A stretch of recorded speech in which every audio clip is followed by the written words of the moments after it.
Hello friends, आपका फिर से एक बार स्वागत है। हमने पांच प्रकार की रिट की बात की थी जो अनुच्छेद 32 के अंदर आई गई है। हम मूल अधिकार पढ़ रहे थे और मूल अधिकार कंप्लीट करते करते हम 32वें अपने अनुच्छेद में पहुंचे और उसके अंतर्गत हमने बात की थी रिट की। रिट क्या होती है, कहाँ से, ये इसके ऊपर एक पूरा वीडियो है, आप देख सकते हैं। ज़्यादा बड़ा भी नहीं है, 5-7 मिनट का होगा। और फिर हमने 5 रिट की बात की थी, जिसमें पहली थी बंदी प्रत्यक्षीकरण रिट, ठीक है, और दूसरी थी परमादेश, तीसरी थी प्रतिषेध और चौथी है उत्प्रेषण, ठीक है, और पांचवी है अधिकार परीक्षण, जो हम अगले वीडियो में देखेंगे। अब उत्प्रेषण रिट क्या होती है, ठीक है, इसका शाब्दिक अर्थ तो यही होता है कि प्रमाणित होना या सूचना देना, ठीक है। अब ये कैसे होता है ये हम पूरा पढ़ेंगे, उसके बाद आपको समझ आएगा कि रियल में हाँ ये सही है। कैसे कि ये किसको देता है और कौन देता है, तो उच्च न्यायालय जो हाई कोर्ट होता है वो अधीनस्थ न्यायालय को देता है, या फिर हम कहते हैं जो ऊपर का न्यायालय होता है वो नीचे वालों को देता है। सीधी सी बात है, रिट मतलब ऑर्डर देना होता है ना। तो हमने पहले बात की थी बंदी प्रत्यक्षीकरण में, वो भी अब सब में यही क्यों है कि न्यायालय ही क्यों ऑर्डर देता है, क्योंकि हमारा रक्षक कौन है, हमारा रक्षक तो सुप्रीम कोर्ट है या फिर न्यायालय है, क्योंकि हमारे मूल अधिकारों का रक्षक किसे बनाया गया, सुप्रीम कोर्ट को बनाया गया। तो ये रिट जारी करने का अधिकार भी किसको दिया गया है, सुप्रीम कोर्ट को दिया गया है। मगर अनुच्छेद 32 के तहत सुप्रीम कोर्ट को है और हाई कोर्ट को अनुच्छेद 226 के तहत रिट जारी करने का अधिकार है। इसलिए ज्यादातर हाई कोर्ट जारी कर देती है, क्योंकि वो सुप्रीम कोर्ट तक ज्यादा लोग पहुंचते नहीं है, मामले पहुंचने नहीं देते, उससे पहले सॉल्व हो जाते हैं। मगर गंभीर मामला होता है तो सुप्रीम कोर्ट तक चला जाता है, जो अनुच्छेद 32 के तहत सॉल्व करती है। अब जब बात आ रही है कि उच्च न्यायालय अधीनस्थ न्यायालय को कहेगा, ठीक है, अब क्या कहेगा और क्यों कहेगा, तो सीधी सी बात है, उत्प्रेषण रिट है। हमने पढ़ा था अभी इससे पहले प्रतिषेध रिट, वो सेम ही मामला है कि कोई भी एक डिस्ट्रिक्ट है, ये दूसरा डिस्ट्रिक्ट है, किसी बात पे यहाँ पे विवाद हो गया, तो इस डिस्ट्रिक्ट कोर्ट कहती है कि ये मामला ये होगा और ये डिस्ट्रिक्ट कोर्ट कहती है मामला ये होगा।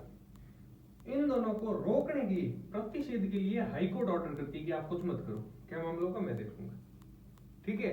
ये होता है कि कुछ ऑर्डर, ये फैसला देने से पहले अगर वो हाई कोर्ट कोई ऑर्डर निकाले तो उसे कहते हैं प्रतिषेध। मगर मान लो कि इसने कोई ए डिस्ट्रिक्ट कोर्ट या बी डिस्ट्रिक्ट कोर्ट ने कोई फैसला दे दिया, अब देने के बाद में क्या हो, तो फिर जुर्माने के बाद अगर कोई बंदा हाई कोर्ट चला जाए तो वो हाई कोर्ट फैसला देगी। क्या फैसला देगी कि वो मामला सही था नहीं था, उसकी पुनः जांच करो या फिर मेरे पास भेजो। तो वो कोई काम होने के बाद में, गलती हो जाने के बाद में कुछ होना, वो होता है उत्प्रेषण रिट, यानी प्रमाणित होना कि गलती हो गई या सूचना मिल गई कि गलती हो गई, ठीक है।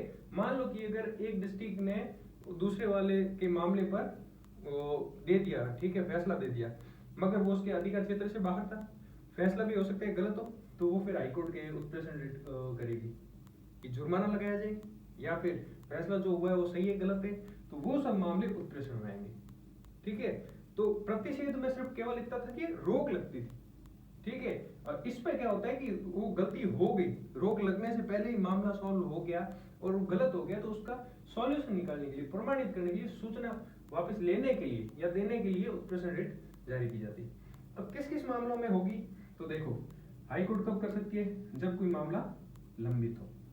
लंबित का मतलब कोई मामला पड़ा है, दबा हुआ पड़ा है और बंदा सीधा चला जाए कि भाई मेरा क्या हो रहा है, ये क्या हो रहा है, मेरा कुछ हो ही नहीं रहा है, यहाँ पे मैं बैठा हूँ, वेट कर रहा हूँ, इतने मामले हो गए, वो हो गए, कहते हैं ना कि तारीख पे तारीख, तारीख पे तारीख, तो वो मामला हो जाए, ठीक है। तो वो मामला अगर कोई लंबा पड़ा है और कोई बंदा पहुंच जाए, तो लंबित मामलों को लेने के लिए फिर ये उत्प्रेषण रिट जारी की जा सकती है। और कब कर सकते हैं, तो कोई वाद हो, ठीक है, कोई ऐसा मामला हो जो वादित हो, किसी के ऊपर फैसला बन नहीं रहा हो, या फिर इधर उधर की बात आ रही हो, या फिर कहीं से प्रेशर आ रहा हो, तो उस मामले में भी कोई बंदा जाए तो उस उत्प्रेषण रिट जारी की जाती है। या फिर कोई मामला रद्द करना हो, जैसे कोई गलत फैसला दे दिया हो या अधिकार क्षेत्र से बाहर वो गलत फैसला दे दिया हो, तो उस मामले को रद्द करने के लिए भी उत्प्रेषण रिट जारी की जाती है। कोई मामला स्थानांतरित करना हो, अधीनस्थ न्यायालय से हाईकोर्ट में लेना हो कि आपने जो फैसला दिया वो हो सकता है सही हो गलत हो, जो भी है अब मुझे भेज दो, अब मैं देख लूंगा अपने आप, आपने संभाल लिया, देख लिया आपने कितना अच्छा संभाला आपने, ठीक है, बंदा मेरे तक पहुंच गया है, अच्छा हुआ सुप्रीम कोर्ट नहीं गया, नहीं तो दोनों को लताड़ पड़ती, ठीक है। तो फिर वो बोलेगा स्थानांतरित मेरे पास भेज दो, मैं सॉल्व करता हूँ, तुमने कितना किया मैंने देख लिया। तो ऐसे मामले में भी हो सकता है। या फिर अधिकार क्षेत्र से बाहर, मामला तो ए डिस्ट्रिक्ट का था, सॉल्यूशन बी डिस्ट्रिक्ट ने कर दिया, इस डिस्ट्रिक्ट कोर्ट ने फैसला दे दिया, ठीक है। ऐसे मामले भी हाई कोर्ट पहुंच जाते हैं, तो उसमें भी उत्प्रेषण रिट जारी की जाती है। ये किस किस के क्षेत्र में जारी हो सकता है, तो न्यायिक क्षेत्र एवं अर्ध न्यायिक क्षेत्र में ही जारी की जाती है। इसमें एक ट्विस्ट है, अपवाद कह दो या ट्विस्ट कह दो, कि 1991 सुप्रीम कोर्ट ने ये बोला, ठीक है, 1991 में सुप्रीम कोर्ट ने बोला था कि व्यक्तियों के अधिकार होते हैं, उनको अगर कोई प्रशासनिक प्राधिकरण है जो प्रभावित कर रहा है या प्रशासनिक कार्य को प्रभावित कर रहा है तो उसके खिलाफ जा रहा है, तो फिर उस मामले में भी उत्प्रेषण रिट उनके खिलाफ जा सकती है, ठीक है, कि उनका फैसला रद्द किया जाएगा और वो बंदे मेरे पास भेजा जाएगा, मैं अपने आप देख लूंगा। तो सुप्रीम कोर्ट ने ये व्यवस्था दी थी 1991 में। ये भी कई बार पूछा जाता है। अंतिम रूप से एक महत्वपूर्ण बात जिसे आप 5 स्टार भी कह सकते हो, ठीक है, ये क्या बात इंपॉर्टेंट है ऐसी, तो 5 स्टार जैसी, तो कई बार एग्जाम में पूछा जाता है ऐसी कौन सी रिट है जो निवारक एवं सहायक दोनों है, या फिर इसको अलग वर्ड में भी आपको दिया हुआ हो सकता है। हमेशा याद रखना है, 2 काम एक साथ करने वाली है तो वो उत्प्रेषण रिट है। हमने बात की थी प्रतिषेध रिट की, 30 नंबर वाली। प्रतिषेध रिट केवल क्या है, केवल निवारक है। प्रतिषेध रिट क्या है, केवल निवारक है। क्यों? क्योंकि ये सिर्फ रोकती है, ठीक है, प्रतिषेध करती है, रोकती है, निवारक केवल रोकती है। ये रिट रोकती भी है मगर सहायता भी करती है, सॉल्यूशन भी देती है, प्रमाणित भी करती है, ठीक है।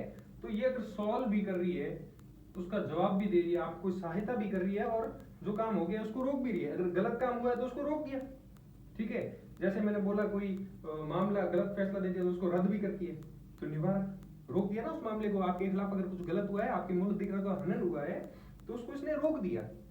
बट रोक के ऐसा नहीं कि रोक दिया वही रोक दिया, नहीं, इसने आपकी सहायता की, उस मामले को सॉल्व भी तो करती है। ये उत्प्रेषण रिट पूरा काम करती है, इसीलिए इसको दोनों कहा जाता है, निवारक एवं सहायक दोनों प्रकार में आती है। और प्रतिषेध रिट वो केवल और केवल निवारक है। तो ये था उत्प्रेषण रिट। अब नेक्स्ट वीडियो हम देखते हैं जो 5वां हमारी रिट है, अधिकार प्रचार। Thank you.